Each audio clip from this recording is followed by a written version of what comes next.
noite, meus irmãos. A graça e a paz do nosso Senhor. Pastor Rômulo é um homem muito legal. Gosto muito dele. No último semestre foi motivo das minhas orações.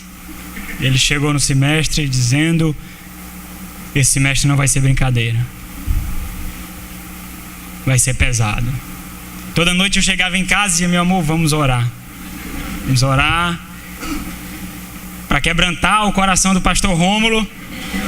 E os meses iam passando e eu: Amanda, continua orando que Deus está quebrantando. Está dando certo. E às vezes eu saía da sala amando mais, e às vezes eu saía da sala irado. Mas muito bom, muito bom. O professor muito piedoso. Muito bom ter aula com ele. Meus irmãos, abram as suas Bíblias em Isaías, no livro do profeta Isaías. Especialmente o capítulo 53.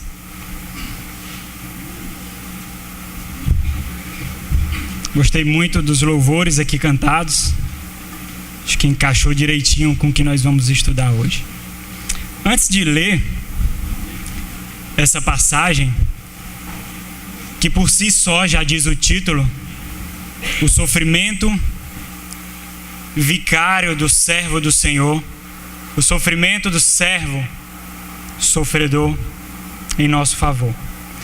Deixa-me falar um pouquinho sobre o contexto de que Isaías profere essas palavras. E quando nós lemos, não só Isaías, mas também as Escrituras, nós ficamos maravilhados. Eu não sei se isso acontece com você, que parece que as Escrituras, ela passa um raio-x da nossa sociedade hoje. Nós nos encontramos aqui. Nós encontramos a nossa família aqui, a nossa sociedade aqui. E por vezes nós pensamos: ela está falando de mim. É de mim que ela está falando. Ela está falando das pessoas com que eu trabalho, as pessoas da minha igreja. Nós vamos perceber isso nesse pequeno panorama que eu vou dar para vocês do livro de Isaías. Deus levanta então esse profeta Isaías mais ou menos no século 8 a.C. E esse foi um período de maior desastre do Reino do Sul, especialmente de Judá. Judá então tinha passado por alguns momentos de obediência ao Senhor, mas especialmente esse momento foi onde iniciou o período de maior devassidão dessa tribo, de maior idolatria, de maior imoralidade. E Isaías então, ele inicia esse período que é caracterizado pela decadência do povo de Judá. E especialmente nesse período, Judá está prestes a ser atacado pelos assírios. Isaías então prega para essa nação, uma nação de coração duro, de cabeças impenetráveis, uma nação que estava no seu embrião a imoralidade, a devassidão, a sujeira do seu coração. Logo no capítulo 1, essa tribo é comparada a Sodoma e Gomorra. Tamanha é a sua idolatria e o seu narcisismo. Uma nação que desprezava os seus visitantes. Então, Isaías tenta colocar diante de cada um o pecado deles. A intenção de Isaías é pintar diante dos olhos de cada um o estado que eles estavam. E para isso, Isaías grita suas imoralidades, as suas perversões, os seus adultérios, as suas infidelidades, e tenta mostrar para eles o quanto eles estavam longe do Senhor. Uma nação de amnésia espiritual. Deus cuidou, Deus deu segurança, Deus deu alimento, mas eles se esqueceram do Senhor. E mesmo na iminência de ser atacado pelos assírios, Isaías não exalta isso. Para Isaías o problema não era esse. Não era o ataque desses sanguinários. Não. O perigo deles serem decapitados, presos, esfolados, vivos. Não. Isaías não grita diante deles isso. Isaías mostra que o maior perigo que eles estavam correndo era porque eles estavam pecando contra o Senhor. Eles estavam desobedecendo o Senhor. Existe um Deus único e soberano que é totalmente santo, santo, santo, sobre todas as coisas e sobre tudo que foi criado. Diante disso, vocês pecando contra o Senhor, vocês estão com medo dos assírios. O maior perigo que aquela nação estava prestes a encontrar não eram os assírios, mas o próprio Senhor, o próprio Deus. Isaías, mesmo sem ser ouvido, deixa bem claro que esse povo estava encharcado de pecado, totalmente distante do Senhor, e tinha como único guia a obstinação de seus corações. Qual é a diferença da nossa sociedade hoje? Quais os momentos que nós estamos assim? Quais os momentos onde nós olhamos ao nosso redor e vendo as pessoas à nossa volta desse mesmo jeito, brincando com o Senhor? O destino eterno dessas pessoas, para elas, não importa nada. E muitas vezes, para a gente também, parece que não importa, ou parece que nós nos esquecemos de que, dia após dia, nós estamos lidando com o nosso destino eterno.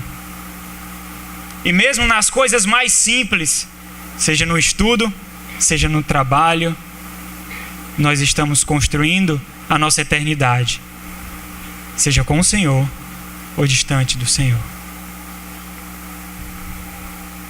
Então é em meio a toda essa atmosfera de desobediência, devassidão, pecado, distância do Senhor, que Isaías profere uma das passagens mais lindas e mais magníficas que nós encontramos, falando do nosso Salvador, o nosso Senhor Jesus Cristo.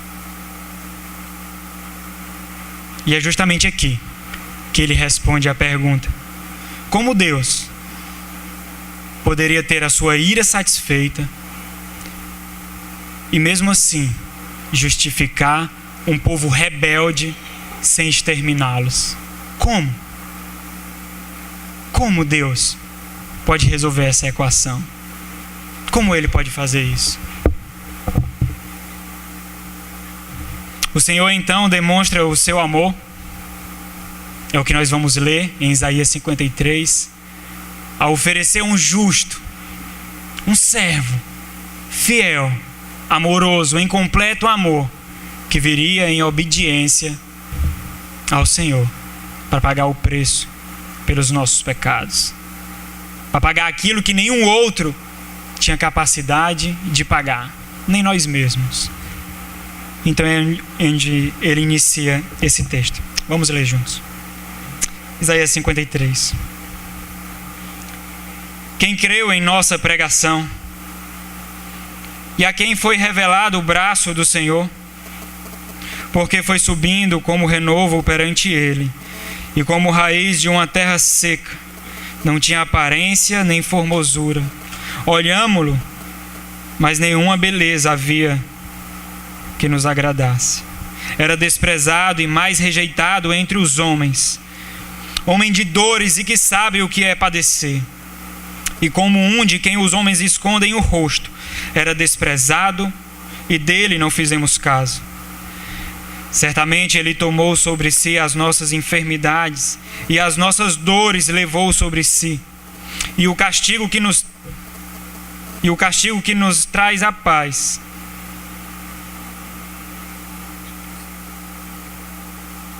e nós o reputávamos por aflito, ferido de Deus e oprimido.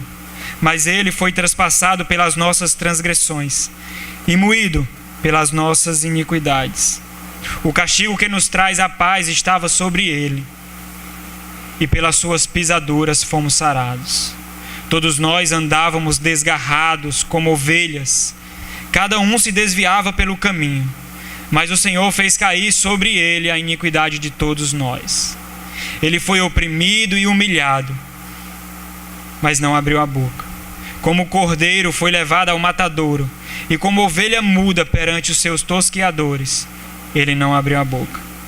Por juízo opressor foi arrebatado, e de sua linhagem, quem dela cogitou?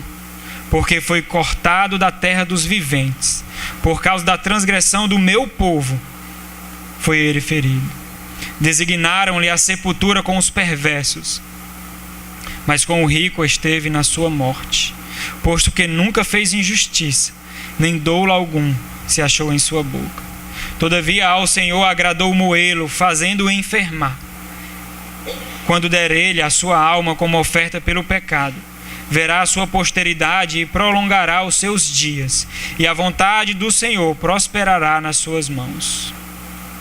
Ele verá o fruto do penoso trabalho de sua alma e ficará satisfeito. O meu servo, o justo, com o seu conhecimento justificará a muitos, porque as iniquidades deles levará sobre si. Por isso, eu lhes darei muitos como a sua parte, e com os poderosos repartirá ele o despojo.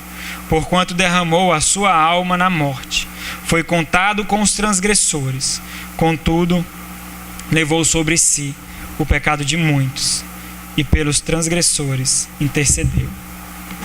Vamos orar mais uma vez? Senhor Santo e maravilhoso Deus, abre os nossos corações, ó Senhor, para a Tua maravilhosa palavra, Senhor. Leva-nos a compreender a grandiosidade, Deus, dessa obra, Pai. O que custou, Senhor?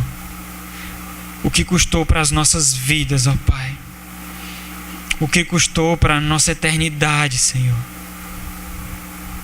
O que custou para o Teu Filho, ó Deus? Abre os nossos corações, ó Senhor. Abre as nossas mentes, ó Deus. Derrama sobre nós, ó Deus, mais do Teu Santo Espírito, ó Deus. E nos edifica, Senhor. Nos constrange com a Tua maravilhosa palavra, Pai.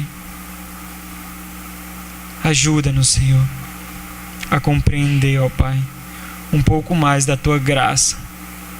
Um pouco mais, ó Deus, da Tua misericórdia e do Teu amor. Ajuda-nos, ó Senhor. Em nome de Cristo Jesus. Amém. Vou tirar esse negócio aqui que eu acho que não deu certo, não.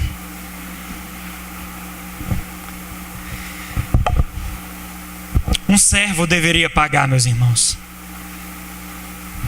Da mesma forma que essa nação estava inundada por pecado, longe do Senhor, cuidando dos seus próprios umbigos, do seu próprio ventre. Essa nação esqueceu do que o Senhor fez. Essa nação tirou Deus, o santo e imutável, o todo amor, o misericordioso, o gracioso Senhor, tirou ele diante dos seus olhos e viviam as suas vidas sem se preocupar com o destino eterno.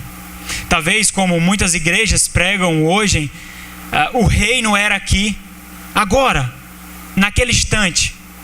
Tinha comida esbanjando, tinha bebida, tinham festas. Eles estavam construindo o seu reino. Mas o destino deles era incerto.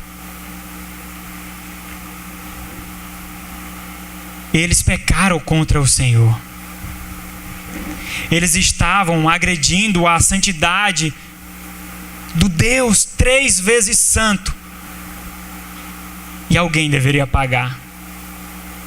Alguém deveria pagar. A ira do Senhor precisava ser satisfeita. Deus precisava satisfazer a sua ira e precisava de justiça, e um precisava pagar.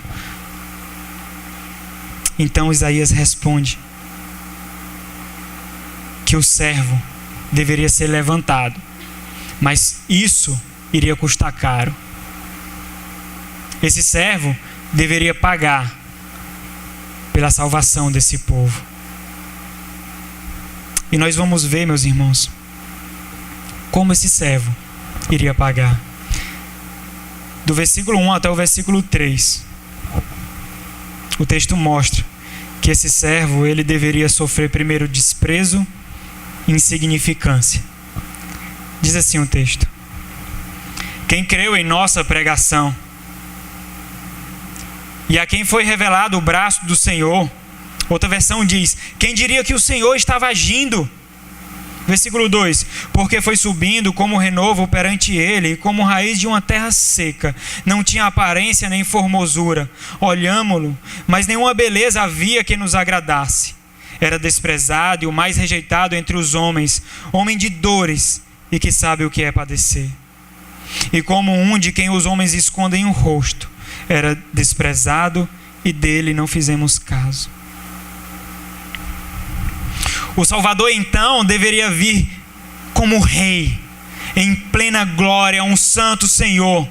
Deveria ter uma entrada triunfal, imperial, magistral. Mas não é isso que o texto apresenta. O texto aqui apresenta o retrato de um miserável.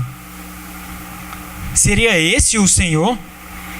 Seria esse o Salvador que iria redimir toda essa nação, todo esse povo? Seria esse? E é interessante que quando esse texto se levanta, essa nação estava acostumada a remir os seus próprios pecados, imolando animais. Então, o texto diz que se levantaria um homem que iria pagar por todos os pecados de uma vez por todas. E esse homem é caracterizado, é descrito aqui com tamanho desprezo, um homem de dores, sem formosura ou sem beleza. Como esse homem poderia ter tanto valor? João, no capítulo 1, diz o seguinte: o verbo estava no mundo, o mundo foi feito por intermédio dele, mas o mundo não o conheceu. Veio para o que era seu, e os seus não o receberam. A expectativa daqueles que esperavam um rei e um senhor não foi satisfeita. Eles então esperavam um Senhor que iria redimir aquela nação, iria estabelecer o reino, iria levantar aquela nação, tirar do aprisionamento dos seus opressores, mas não foi isso que aconteceu. Então, em seu tempo, aquele povo construiu uma caricatura de um Deus, de um Redentor, de um Senhor, e aquela caricatura não foi satisfeita, não foi aquilo que eles esperavam. Todavia, meus irmãos, esse Senhor, ele entra em um jumentinho. Não foi uma entrada triunfal. O seu nascimento foi numa manjedoura, num estábulo, e tinha como plateia animais. Todas as expectativas daquela nação caiu por terra, não foram satisfeitas.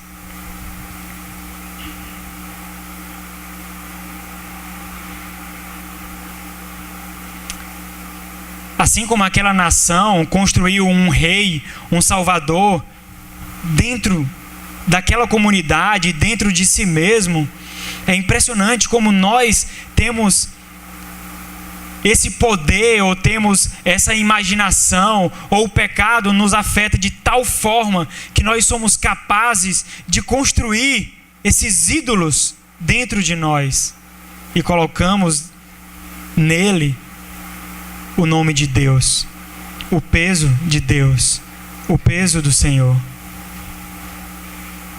Quantas vezes nós não fazemos isso? Assim como aqueles que estavam esperando o Senhor, assim como aqueles que estavam esperando um rei, e não veio o rei da forma com que eles construíram. Qual é o Rei? Qual é o nosso Senhor? Qual é o nosso Deus que nós construímos dentro de nós mesmos? Existiu um homem muito piedoso no século V chamado Agostinho, e ele fez esse questionamento dentro dele mesmo, especialmente escrevendo as suas confissões. Ele disse o seguinte, falando da sua crença e de quanto ele amava o Senhor, ele disse: estou seguro, Senhor, de que te amo. Disso não tenho dúvida. Tocaste o meu coração, feriste-me o coração com tua palavra e comecei a amar-te. Mas que amo eu, Senhor, quando eu te amo? Que amo eu, Senhor, quando eu o amo? Quando nós abrimos a nossa boca, quando nós proferimos louvores ao Senhor, meus irmãos, quando nós bradamos em alta voz, expressamos o nosso amor, a nossa paixão para o Senhor, quem nós amamos quando amamos o Senhor? Qual o Senhor que nós estamos construindo dentro de nós mesmos? O Senhor que é complacente com o nosso comportamento, com aquelas pequenas mentiras do trabalho, dos nossos relacionamentos? O Senhor que atura ou suporta as nossas vestimentas? Vestimentas essa que muitas vezes afronta contra o próprio Senhor. Vestimentas que fazem os nossos irmãos pecarem. Mas isso não tem problema algum. Como pode então? Como pode esse Deus que é totalmente santo? Como pode esse Deus que não atura o pecado? Como pode esse Deus que não atura a desobediência? Como pode esse Deus aturar a vestimenta de nossas irmãs, por exemplo, que faz com que os nossos irmãos a desejem? Como pode? E nós vemos irmãs, ou até mesmo os irmãos, se vestindo assim e proferindo as mesmas palavras de louvor a Deus. Quem é esse Deus que está sendo construído diante dos nossos corações? O Deus das Escrituras? Esse Deus que não atura o pecado, talvez até a aparência do pecado. E nós gritamos, e nós esbravejamos, e nós dizemos que amamos o Senhor. Mas quem nós amamos quando nós dizemos que amamos o Senhor? Talvez uma caricatura desse Deus que nós formamos dentro de nós mesmos. E assim nós vemos por todas as partes grandes teólogos, grandes estudantes da Bíblia, que sem nenhuma piedade constrói artigos e argumentos e cheio de achismos e dizendo: eu acho que o Senhor isso, eu acho que o Senhor aquilo. Apontamos, mas não temos coragem de olhar para nós mesmos, para o nosso ventre, e perceber que esse Deus que nós cultuamos dentro de nós se desvia um pouco dos Deus das Escrituras. O versículo 3 nos diz o seguinte: ele era desprezado e o mais rejeitado entre os homens, homem de dores e que sabe o que é padecer. Esse versículo em especial, além de nos humilhar muito, deveria nos trazer um gigantesco comum. A oração que foi ouvida agora há pouco aqui. O Senhor não é alheio aos nossos sofrimentos. O Senhor não é alheio às nossas lutas, às nossas dificuldades. O Senhor sofreu. O Senhor foi alvo do pecado, mas não pecou. O Senhor estava na mira do pecado, das tentações, das transgressões, mas Ele não pecou, Ele não transgrediu. Ele sofreu. Ele chorou. Ele sentiu sede, Ele sentiu fome. Então, meus irmãos, quando nós nos ajoelharmos diante das nossas dores, das nossas lutas, dos nossos sofrimentos, daqueles que talvez o nosso amigo, o nosso irmão, a nossa família ao redor nem sequer dá conta ou nem liga, nós podemos nos ajoelhar diante dele e clamar por misericórdia, porque ele sabe o que é sofrer. Ele sabe o que é escorrer uma lágrima diante dos seus olhos. Ele sabe o que é ser alvo do pecado e lutar para que não peque. Renúncias. Ele sabe o que é agonia e dor. Por isso nós podemos nos ajoelhar diante dele e clamar por misericórdia. Todavia, meus irmãos, só isso não seria necessário. O desprezo e a insignificância não seria suficiente para que esse servo pudesse nos redimir. O versículo 4 até o versículo 6 diz também que ele seria alvo de injustiça e impiedade. Diz o seguinte: certamente ele tomou sobre si as nossas enfermidades e as nossas dores levou sobre si. E nós o reputávamos por aflito, ferido de Deus e oprimido. Mas ele foi traspassado pelas nossas transgressões e moído pelas nossas iniquidades. O castigo que nos traz a paz estava sobre ele, e pelas suas pisaduras fomos sarados. Todos nós andávamos desgarrados como ovelhas, cada um se desviava pelo caminho, mas o Senhor fez cair sobre ele a iniquidade de todos nós. Você consegue perceber o que Isaías está falando aqui? Sabe o que Isaías quer dizer para essa nação? Isaías, diante dessa nação totalmente distante do Senhor, Isaías grita para ela, Isaías quer dizer: seus adúlteros, vocês são culpados, vocês são infiéis, vocês não percebem, vocês são imorais, vocês agem com desobediência, são vocês não percebem que vocês são culpados, e um justo pagará por vocês. É isso que Isaías está dizendo aqui. Um justo pagará por vocês, mas ele não é culpado. Vocês pecaram, vocês desobedeceram, mas este justo pagará. Ele pagará por vocês, porque ninguém é capaz de pagar por você. Ninguém. Nós erramos, meus irmãos, assim como aqueles irmãos de séculos atrás. Nós pecamos contra o Senhor, mas nós não temos ou não teríamos valor algum para pagar, e Ele pagou por nós. É isso que Isaías diz aqui. Existia um homem muito piedoso há séculos atrás chamado Jonathan Edwards.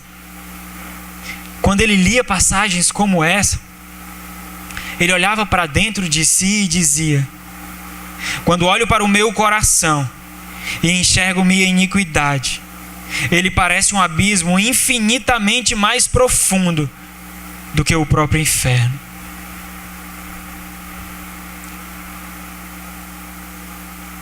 Nós temos, semana após semana, a santidade do Senhor exposta nos nossos olhos. Nós vemos testemunhos de homens e mulheres piedosas diante de nós. Pessoas que constantemente pintam diante de nós a eternidade com o Senhor e a eternidade daqueles que estarão distantes do Senhor. Mas facilmente nós nos esquecemos disso, com muita facilidade. E esse esquecimento faz com que nós pequemos contra o Senhor, que nós transgredimos contra o Senhor. Observa o versículo 5. Diz o seguinte: o castigo que nos traz a paz estava sobre ele, e pelas suas pisaduras, pelas nossas pelas pisaduras nele, nós fomos sarados. Você consegue perceber aqui a paz que nós temos hoje, a paz que nos aponta para a eternidade, cheia de gozo, de pleno amor, cheia de alegria com o nosso Senhor, a paz que nos dá comunhão com os nossos irmãos, a paz que nós gozamos hoje para estudar, para namorar, por um casamento, para cultuar o Senhor aqui, foi porque Ele foi pisado. A paz que nós temos diante de nós hoje foi porque Ele foi castigado em nosso lugar. Sabe? Assim como vocês tiveram um acampamento, um retiro de carnaval, que por sinal parece que o tema foi piedade, nós também tivemos o nosso na Igreja Batista de Parquelândia. E lá nós tivemos o pastor Roque com uma série de pregação falando sobre a profundidade do amor de Deus. E todos aqueles dias ele falava de quão profundo é o amor do nosso Senhor. De forma que ele tentou colocar diante dos nossos olhos o custo desse amor, a grandiosidade desse amor, como nós somos totalmente imerecidos, mas mesmo assim Ele nos amou, e mesmo assim Ele nos ama. E diante, meus irmãos, daquelas pregações e desse texto aqui, lê o versículo 6. Todos nós andávamos desgarrados como ovelhas, cada um se desviava pelo caminho, mas o Senhor fez cair sobre ele a iniquidade de todos nós. Diante desse texto, diante da magnitude do amor de Deus, naqueles dias eu me perguntei, às vezes nós construímos relacionamentos, às vezes nós temos amizades tão próximas, que se alguém ficar com raiva dessa pessoa que é nosso amigo, nós ficamos com raiva dessa pessoa também. Se alguém deixar de falar com essa pessoa, nós também ficamos com cara feia para quem deixou de falar com ela, ou quem fala mal dessa pessoa. E eu me perguntei por quê que quando é com o Senhor, isso não se repete. Por quê? Nós compramos rapidamente a briga dessas amizades, desses amigos, desses relacionamentos. Mas diante dessa realidade de que o Senhor comprou a eternidade para nós, às vezes isso não tem tanto peso, porque nós nos relacionamos muito facilmente com aquelas pessoas que aborrecem o Senhor. Às vezes os nossos jovens cogitam até namorar com pessoas que não temem o Senhor, com pessoas que brincam com o nome do Senhor.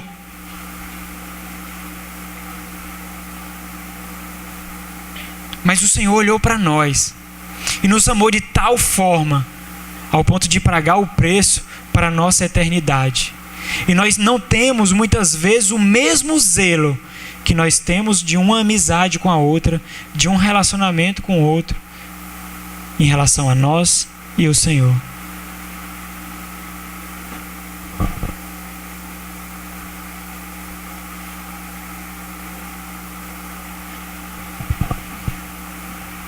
Insignificância não seria suficiente. O desprezo não seria suficiente. Era necessário mais.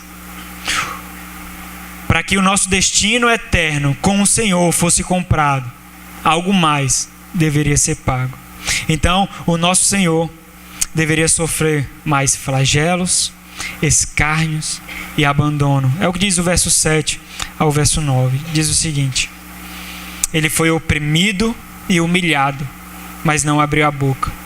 Como cordeiro foi levado ao matadouro, e como ovelha muda perante os seus tosqueadores, ele não abriu a boca. Por juízo opressor foi arrebatado, e de sua linhagem quem dela cogitou? porquanto foi cortado da terra dos viventes. Por causa da transgressão do meu povo, foi ele ferido. Designaram-lhe a sepultura com os perversos, mas com o rico esteve na sua morte. Posto que nunca fez injustiça, nem dolo algum se achou em sua boca. O servo do Senhor, meus irmãos, o justo, ele recebeu calado, ele pagou calado, em silêncio, pelos crimes que ele não cometeu. Quando nós olhamos ali para o julgamento dele perante a Pilatos, ele não gritou: injustiça, injustiça, não fui eu. Ele não gritou. Ele ficou calado. Ele pagou calado, em silêncio. Versículo 7 diz: como ovelha muda perante os seus tosqueadores, ele não abriu a boca. E aqui não é de estranhar que a metáfora usada para esse servo, para o nosso Salvador, é como uma ovelha, um animal que era usado para sacrifício, que vai ecoar no Novo Testamento, especialmente em João, quando diz: eis o Cordeiro de Deus, que tira o pecado do mundo. Assim foi o nosso Senhor. Observe o versículo 8. Pois juiz opressor foi ele arrebatado. Esse não foi um julgamento qualquer, meus irmãos.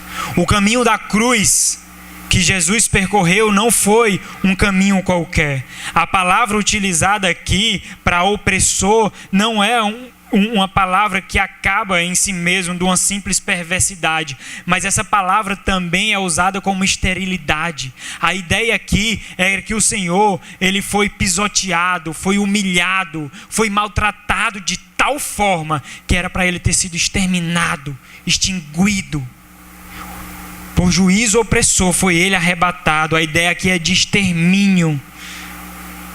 Eles queriam acabar, eles deveriam acabar de uma vez por todas com o nosso Senhor. Tamanha perversidade sobre ele, tamanha dor e tamanha agonia, meus irmãos, que ele iria ser atingido, que ele sofreu o alvo. E aqui, inevitavelmente, nos leva lá para o jardim, onde Jesus agonizou ali no Getsêmani. Quando é posto diante dele o cálice da ira do Senhor. Então o Senhor diz: não se faça a minha vontade, mas a tua, Senhor. E o texto diz em Lucas que aconteceu o que do seu suor se tornou como gotas de sangue caindo sobre a terra. Nunca fez injustiça, diz o versículo 9, nem dolo algum se achou em sua boca. E ele bebeu o cálice em nosso lugar.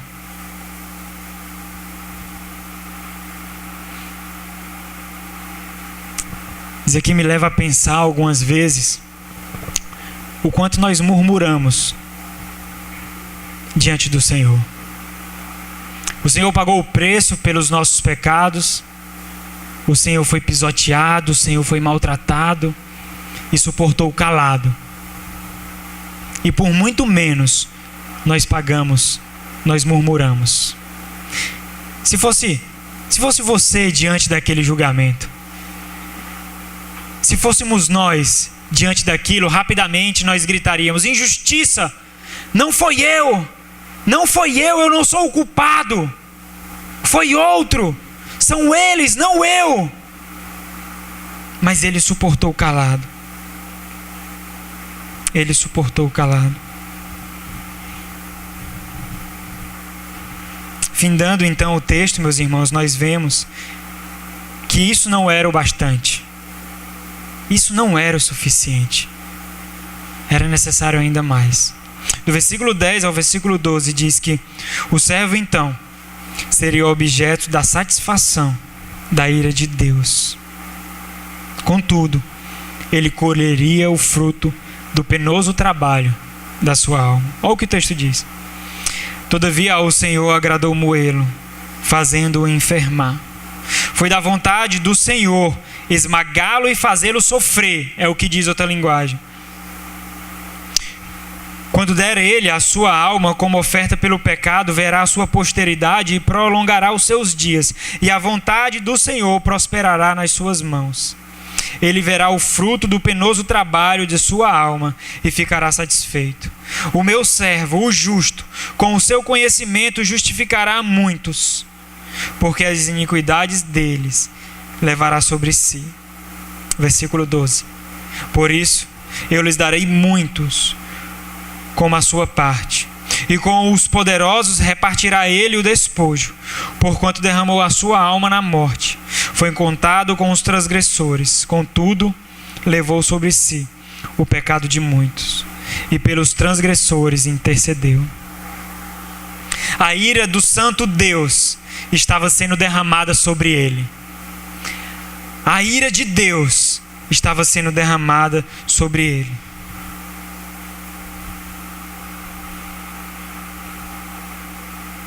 O versículo 10 diz: foi da vontade do Senhor esmagá-lo e fazê-lo sofrer. Agradou a Deus fazê-lo sofrer. Agradou a Deus moê-lo. Foi da vontade do Senhor, é isso que o texto diz. Sabe por quê, meus irmãos? Sabe por que agradou a Deus? Porque ali ele estava vendo você. Ali naquele momento, ele estava vendo a nós, os nossos pecados, as nossas transgressões, as nossas agressões contra o próprio Deus, o Santo. E naquele momento, agradou a Deus moê-lo, fazê-lo sofrer. Quando ele olhava para o justo ali, para aquele sofredor, ele via o seu rosto, ele via os seus pecados, as suas transgressões contra o Senhor. Paul Washer, um pregador muito piedoso, ele disse que naquele momento era como se com uma mão o Senhor estivesse ali retendo a sua justiça, e com a outra mão ele estivesse chamando os homens a ele, e naquele momento as duas mãos fossem baixadas, seria derramado tanto a justiça do Senhor quanto o grande amor do Senhor. Isso foi a cruz. Isso foi a cruz. Os nossos pecados perfurando o nosso Senhor. Os nossos pecados, as nossas transgressões atingindo o nosso Senhor.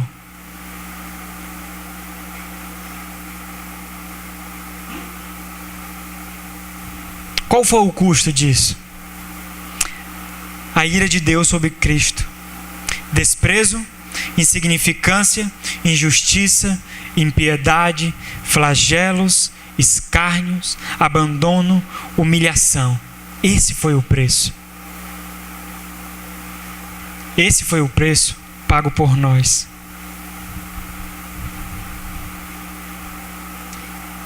Lendo esse texto, eu observo o versículo 11.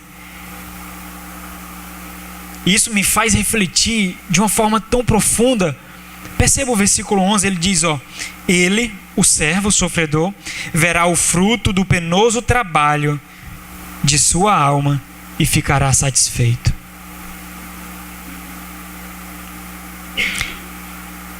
O nosso Senhor olhará para você e ficará satisfeito.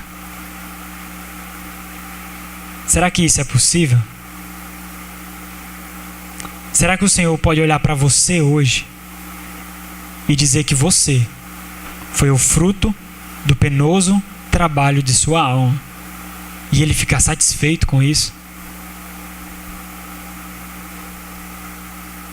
Isso deve fazer nós olharmos para as nossas vidas e refletir como nós a estamos vivendo.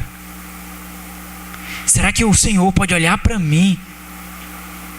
Será que eu posso se ajoelhar, agradecer ao Senhor, porque eu sou o fruto do penoso trabalho da alma do Senhor, e Ele pode olhar para mim e ficar satisfeito nisso?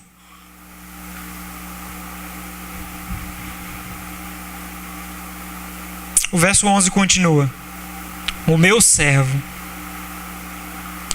com o seu conhecimento justificará a muitos, porque as iniquidades deles levará sobre si. Olha o verso 12, e enfatiza mais um pouco e diz: eu lhes darei muitos como sua parte. Observe, ele dará muitos. Deus dará muitos para o Senhor, para o servo, como a parte dele. Jesus, ele não morreu por todos, morreu por muitos. E aqui não é para construir um argumento teológico ou para defender algum posicionamento que você tem apenas, mas isso deve fazer você pensar em alguma coisa. Será que eu faço parte desses muitos pelos quais o Senhor morreu? O Senhor morreu por muitos. O Senhor pagou o preço por muitos. Será que eu estou incluído nesses muitos? Porque existem muitas chances também de nós não estarmos, ou de alguns aqui não estarem incluídos nesses muitos.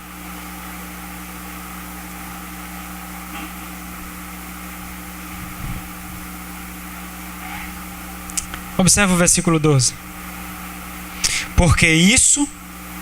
Por isso, lhe darei muitos como a sua parte, e com os poderosos repartirá ele o despojo. E aqui ele já mostra a magnitude de que Cristo será exaltado, de que esse servo será exaltado. E ele continua: porquanto, ou pelo fato de que, ou visto que, ele derramou a sua alma na morte. Perceba, por isso eu lhe darei muitos, porquanto, visto que ele derramou a sua alma na morte. Você consegue perceber o que o texto está querendo mostrar aqui? Ele está dizendo que esses muitos, esses que ele receberá, será a recompensa por toda essa obra do Senhor. Esses muitos pelos quais ele morreu será a recompensa da obra do Senhor. Cristo dará, Deus dará essa porção, a porção desses que ele salvou, como recompensa por sua obra. Nós somos a recompensa do Senhor. Qual o peso que nós carregamos diante das nossas costas, meus irmãos? As renúncias que nós devemos fazer, as decisões que nós precisamos tomar, não são as decisões de simples namoros ou simples relacionamentos. Não vemos como coisas banais ou coisas simples. Nós estamos vivendo de uma forma a construir a nossa eternidade ao lado do Senhor ou não. Porque nós não fazemos parte dessa recompensa do Senhor, desses muitos ou não. Essa é a questão. Quando Cristo me converteu na Igreja Batista, nós nos aproximamos de algumas pessoas ali, fizemos amizades, e nós vimos rapidamente que aquela igreja existia algumas alas, e nós observamos que ali existiam pessoas que talvez não era legal que nós nos aproximássemos. Pessoas que construíam seus argumentos, eu acho que para defender as suas posições. Primeiro retiro que nós fomos de jovens, então nós estávamos ali e estavam alguns jovens reunidos, e então veio uma pessoa que já tinha feito um seminário de teologia, estudado teologia. Então essa pessoa naquela igreja era tida em alta conta como o teólogo ali daquela igreja, e ele disse: quem foi que disse que sexo antes do casamento é pecado? Por quê? Me mostra aí. Quem foi que disse isso? Quem foi que disse que nós sairmos aí para beber uma e outra é pecado? Eu olhei para minha esposa e disse: tem alguma coisa errada aí. Porque se a gente estava no mundão e o mundão pregava isso, e a gente vem para dentro da igreja e existe alguns pregando essa mesma coisa, eu acho que existe alguma coisa errada aí. E nós nos deparamos com a realidade de que naquela ocasião, naquele fato, dentro da igreja que Deus nos mostrou a eternidade, lá no horizonte, nós teríamos que fazer algumas escolhas de nos afastar dessas pessoas.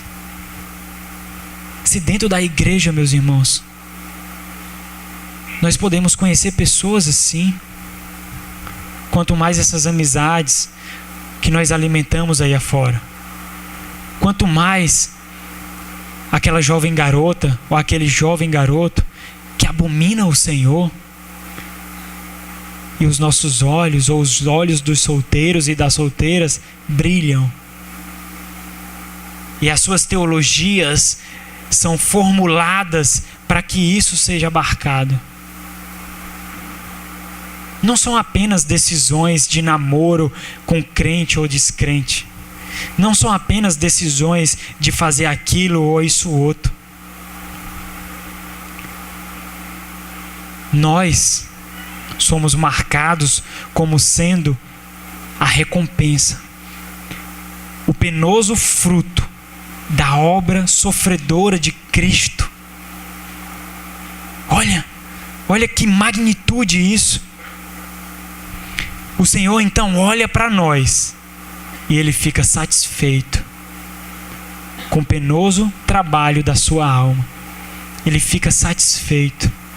E quando nós olhamos para esses relacionamentos, pensa num jovem, uma jovem, então quando pensa no namoro, não é somente para que o seu fogo seja diminuído, ou seus desejos satisfeitos, ou um carinho a mais compartilhado entre irmãos até, não é somente isso, mas é uma união de forças para que não somente um agora, os dois juntos possam exaltar mais o Senhor.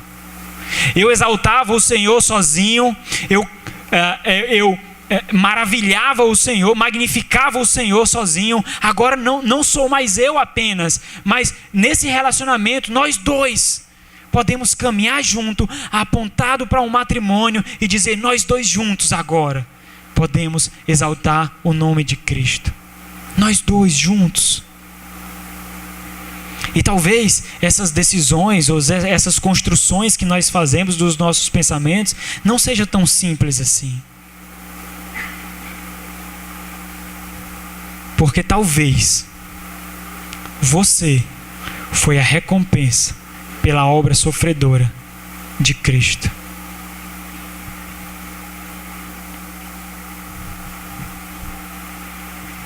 Olha ainda no versículo 12. Versículo 12, ele termina mostrando que essa porção que Cristo recebeu como recompensa será mantida por ele até a consumação. Ele diz, o texto diz: ele levou sobre si o pecado de muitos e pelos transgressores intercedeu. E é interessante que essa palavra que intercedeu não é uma obra que finda em si mesmo, não acaba em si mesmo, mas é uma obra iniciada e não acabada. A ideia aqui dessa palavra é que ele iniciou essa obra de intercessão e não acabou ainda. E isso ecoa lá no Novo Testamento, quando ele diz: Pai, perdoa-lhes, porque não sabem o que fazem.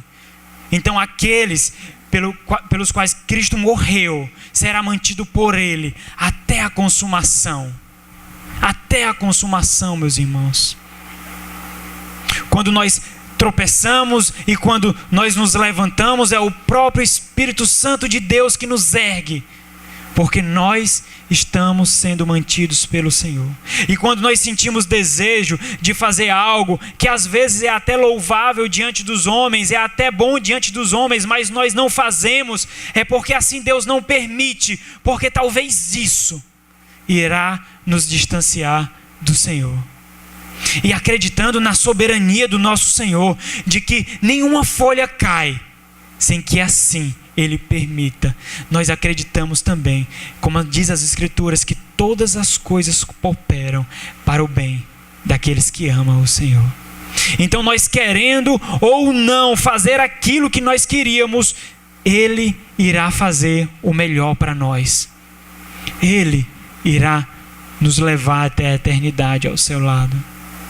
Então Ele verá, meus irmãos, nós, juntamente com Ele, em plena glória, louvando, magnificando e exaltando o Senhor. Que o Senhor olhe para você e fique satisfeito, como fruto do penoso trabalho da alma dele. E a alma aqui, meus irmãos, não é só porque foi sofrimento físico apenas, mas de todo o ser dele sofreu. Aquele cálice que ele bebeu no nosso lugar atingiu todo o ser dele. O texto diz que dele saía como gotas de sangue. Tamanha foi a dor e a agonia que ele sofreu em nosso lugar, ajoelhando-se, porque ali ele não suportou, tamanha era a carga.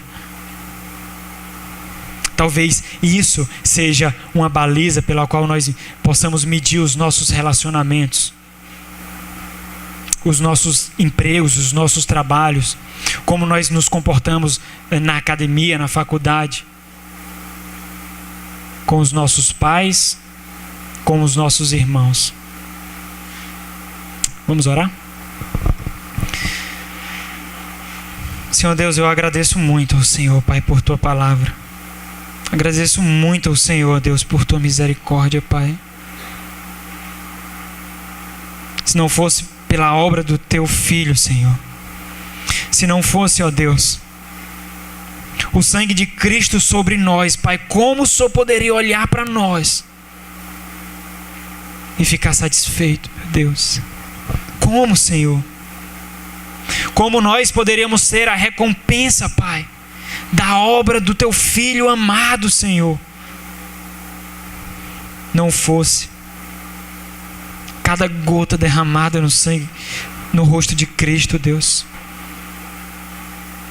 Não fosse cada gota de sangue vertida, Senhor, naquela cruz, Pai. Oh, Senhor, obrigado, Pai. Que as Suas palavras, ó Deus, penetrem nos nossos corações, ó Pai, e deem frutos, Senhor. E deem frutos, ó Pai. E que o Teu Santo Espírito, ó Deus, traga à nossa mente constantemente a realidade, Deus, de que aqui, ó Deus, nós estamos para glorificar e buscar satisfação somente no Senhor, meu Pai. Somente no Senhor. É no nome dele, Senhor, de Cristo Jesus, o nosso Salvador, que nós oramos. Muito gratos. Amém.